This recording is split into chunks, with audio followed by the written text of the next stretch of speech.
remerciements à l'ensemble des députés quel que soit le bord di rafetlu taxawaay bi di remercier aussi le groupe parlementaire spécifiquement Pastef les Patriotes ci taxawaayam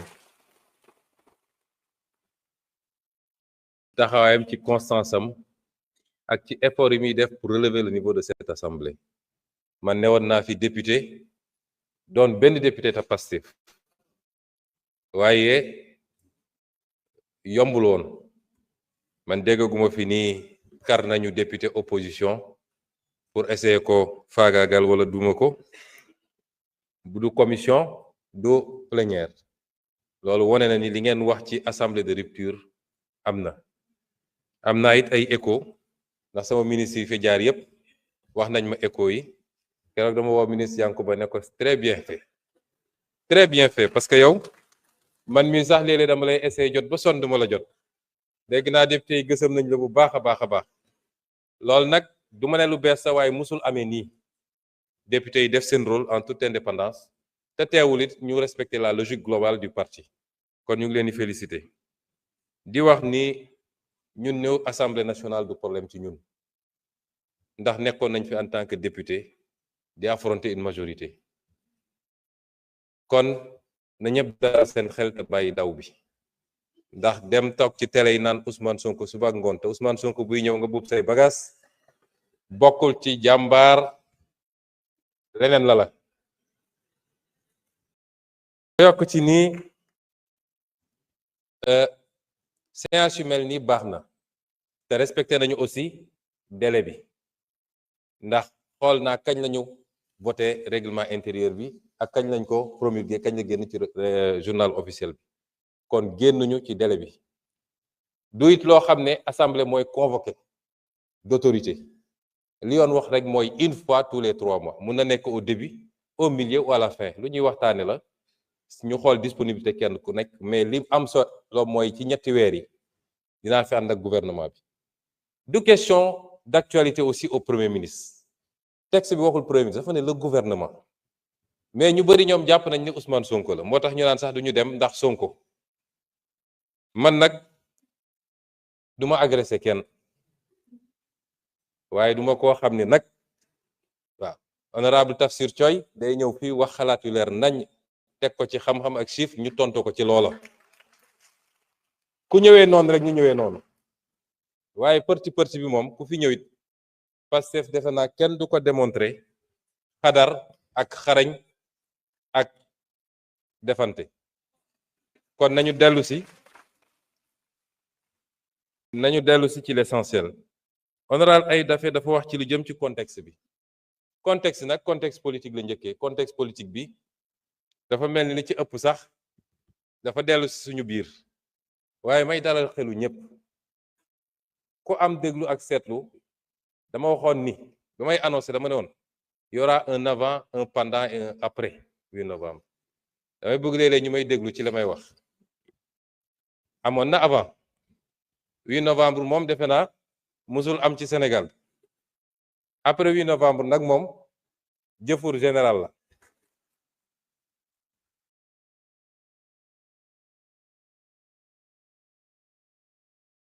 waaye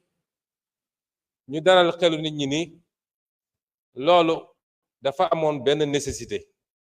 il y avait un besoin de clarification léegi les choses sont claires rek la woon besoin de clarification la woon et il fallait ñu poser acte yuy pousser à la clarification les choses sont claires mu des nag ñu doxal ku yaakaar ni problème bu insurmontable am na fi wala nit ñi dootuñu tuddante loolu amul jàmm rek lañu seq jàmm rek di xëy di gontu di liggéey di añandoo di reerandoo benn problème amul ci wàllu politique ku nekk mun na am doxalinam ci wàllu état tey lañu gën a farlu ci liggéey parce que liggéey xamul man liggéeyalu ma président Bassirou Diomaye man Sénégal lay liggéeyal ma président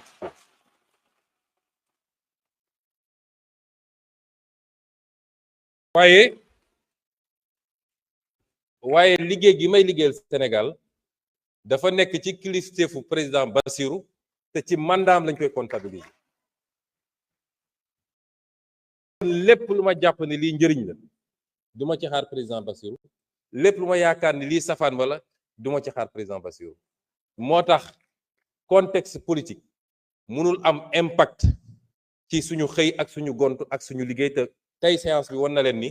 tey la ñu gën a farlu ci liggéey bi pour réussir le projet qu'on a promis aux Sénégalais. su jëmee ci contexte régional bi gis nañ li fi xew semaine passée bi ñu nekkee ci tukki bi ministre des finances nga fa woon dafa am laaj bu kilifa gi ñu seeti woon laaj may ñaan nag yéen ñëpp ngeen yokk ñaan yi parce que la ñu doon doxi mën na am ci fan yu néew mu sotti te dina baax lool ci réew mi torop sax waaye dafa am laaj bu mu laaj ne lan moo may garantir ni li xew ci réew yi leen wër du ñëw Sénégal ma ne ko boo tëddee nelawal waaye bi ma ci jiital te ma bëgg ñun ñëpp ngeen ànd féliciteel ma ci njëkk a jiital mooy ñun dañoo am ay forces armées yoo xam ne bokk ñokk gaay yi ñun li ñu am booy xool li xew fépp dañu war a dellu sant yàlla bi mu ñu joxee armée bi mel nii dañ ko war a sant yàlla muy armée boo xam ne jaxasoowul ci mbirum politique waaye mat na liñ ko doyee pour sécuriser le territoire national moom ak toutes les forces de défense et de sécurité ñu boole ci am askan woo xam ne du askan gu ñuy nax moo tax léeg-léeg nit ñi nekk ci rajo yi télé yi mbër ba jàpp ni nag askan wi génn na ci Ousmane Sonko bàyyi na président Diomaye ñu ne kon nañu accélérer bu ñu ñëwaatee nag gis lu raw lañ daan gis askanu Sénégal du askan bu ñuy nax moo tax xeetu politique bu bees gi mooy jàkkaarloog askan wi di leen wax dëgg saa su ne loolu ñi nga xam ne politique tappale la ñu xamoon ils sont complètement dépassés moo tax li leen dese mooy di fay ay nit pour ñu wax ju ñaaw le message nag mooy li may wax sénégalais yi mandat bi mandat wu réforme la mandat bi réforme li ci jiitu mooy ñu xoolaat suñu bopp par rapport ak valeurs yi ak jikko yi le capital humain réew jikko ak valeur moo koy tabax Singapour bi ma tudd léegi benn île bu ndaw la boo xam ne matul sax benn région Sénégal amul or amul jama amul dara waaye ci ko modifié bi mu ñëwee dafa ne may njëkk a commencé mooy valeurs yi ak jikko yi mooy la discipline mooy le respect de la règle mooy l'éducation moom foofu la njëkk a commencé tey ci réew yi gën a développé ci àdduna la bokk li Sénégal am Singapour amul toq bi kon li ñuy wax ci discipline defuñu ko pour réprimer wax naa léegi ministre bi war nga wax ci mendicité bi aussi ndax du rek ambulant yi waaye mendicité bi ak yeneen defuñu ko pour réprimer te dinañ ci ànd ak ay mesures d'accompagnement waaye li ñu bëgg a xamloo Sénégalais yi lii yëpp dal ñu lan moo ko andi discipline bokk na ci yow lii dañ la koo dénk askan wee ko moom bu ko jël du ko digal sa poos bu ko jël di ko yóbbu ci ay compte ñu delloo ci xelu nit ñi ni xaalis dañ koy liggéey kenn du ko lijjanti. Premier combat mooy ñu dem ba képp ku ñu investir d'une fonction publique moo xam fonctionnaire nga moo xam décideur politique nga dootoo ñemeeti jël fistine boo moomul fii rek egguñu foofu rek li waroon tabax hôpitaux yi li ñu waroon tabaxee 100 hôpitaux 10 hôpitaux lañ ciy tabax loolu bokk na ci facteur de sous-développement te loolu bokk na ci l'un des grands combats de ce chantier de ce mandat dellu ci valeurs yi ak jikko yi. ñaareel bi mooy ñu partager une vision économique lan la ñu bëgg a def ci réew mi chaque jour ñu ngi expliquer pourquoi ñu ne priorité réew du dem tabax ay forcément ay immeuble ay autoroute waaye tabaxal lii téye koom réew mbayu réew ma fan la toll napp gi fan la toll càmm gi fan la toll ressource naturelle réew mi est-ce que téye nañ ko ci réew mi est-ce que ñi ngi fexe transformer loolu mu andi valeur ajoutée moo gën ñu koy bàyyi mu génn brut loolu bokkul ak li fi daan am donc option yi bokkul kon effort yi ñuy réclamer peuple bi c'est pour aller d'un point bi ñu fekk réew mi mais lii ñu wax nii buñ ko réaliser defe naa coow li yëpp ñuy wax ci jafe-jafe yeeg emploi jeunes yooyu dootu fi am mais loolu pour ñu avancer il faut ñu partager gis-gis bi te il faut que ñu fexe ba instaurer ce débat là mu doon le débat prioritaire fii waaye débat xëy su ba ngoon jot am Sonko andil Ousmane amalul njëriñ réew mi nañu wax lan la président Bassirou Diomaye ak gouvernement am di def ci mbay mi ci càmm gi ci napp gi lan la ñuy def pour teewaat suñu réew moomaat ko loolu moo ëpp solo que débat yooyu ñuy am kon peuple bi ci boppam moo war a affranchir bu dee lenn ci médias yi ak réseaux sociaux yi bugg ñoo topp loolu peuple bi moo war a am ful la boppam daal di dellu ci ses orientations soo déggul loo xam ne jëm na ci liy farata liy njëriñu réew mi nga romb loolu dem toppatoo farata parce que booy déglu léegi Sénégal nga tukki tuuti da nga naan mais ñun dafa li am Sénégal amul fenn amu ko te ñëpp laa wax nag ku bokk ak man ak ku bokk ak keneen man sama discours musul changer nañu dellu si ci valeur yooyu c'est extrêmement important te loolu c'est l'un des éléments importants de ce mandat. Ce mandat est celui de la refondation patriotique, les valeurs humaines, le capital humain, la souveraineté, mais également les réformes institutionnelles et politiques am na ko laaj léegi pour gën a dëgëral et stabiliser les options économiques claires mais surtout te loolu lu am solo la ñun ñiy jiite il faut qu'on soit irréprochable aw askan munoo ko woo ci direction bu dee yow jiituloo ko fa moo tax la reddition des comptes la fa daan am régime bu ñëw ñu yëkkati ko quelques jours jàpp benn wala ñaar bouc émissaire après mbiri ndax saay loolu mënatul am du soxar du fayantu waaye c'est une demande forte du peuple sénégalais qui a suffisamment subi moo tax nous veillerons à ce que ñu doxalee ko ni ñu ko war a doxalee ba képp koo xam ne def nga te mu am ay preuve yu def nga lay ak peuple sénégalais ku deful ñu bàyyi la nga ñibbi waaye ñun ñi nga xam ne ñun yàlla dénk tey ma dellu waxaat ko du ay menaces du dara ku ci yàkkamti wala nga dugg ci logique politicienne mooy jàpp ni il faut ma dajale xaalis pour dem uti ay base politique ba laal lu waruta laal doo ci mucc yow it parce que fii amul kumba am ndey kumba amul ndey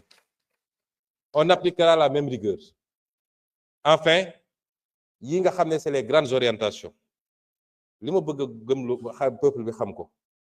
mooy conviction man dugguma politique pour am dara soxlawuma dara ci politique man conviction mu dugal ci politique may woteel danga may woteel ci base boobu bu dee li may wax doyu la wala gisoo sa intérêt mun nga woteel keneen waaye ni ma meloon démb ci opposition na la defe naa Tafsir Coy posé na question bu mel noonu la raison d'état ou yu mel noonu li ma gëm mooy yow mi ñu dénk yaay jox état bi contenu ci jamono ju ñu fa nekk ça veut pas dire qu'il faut être rigide mais dafa am des fondamentaux ci li nga yàgg wax ak askan wi ba ñu dégg ko nga ne lii laa gëm